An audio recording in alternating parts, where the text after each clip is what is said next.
စိတ်ချမ်းသာခြင်းရဲ့မတိခြင်းအောင်ဆောင်လိုက်ပါမိတ်ဆွေနေရာတကာအလိုက်တိတာကကောင်းတယ်ဆိုပေမဲ့တချို့အရာတွေကမတိခြင်းအောင်ဆောင်တတ်ရမှာဒါမှစိတ်ချမ်းသာရမှာပါ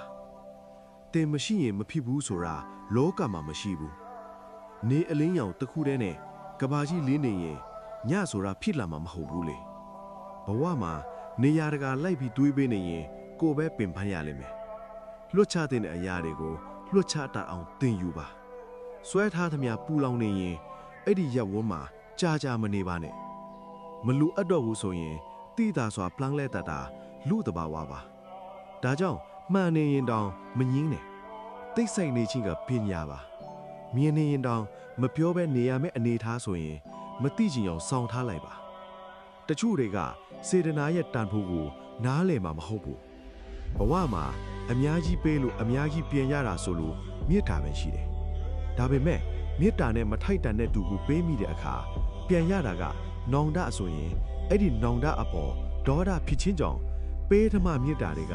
ဒဏ်ရာဖြစ်ပြန်ရမယ့်အတူတူမတိချင်ရောက်စောင်းလဲတာကပိုအေးချမ်းပါတယ်မိတ်ဆွေ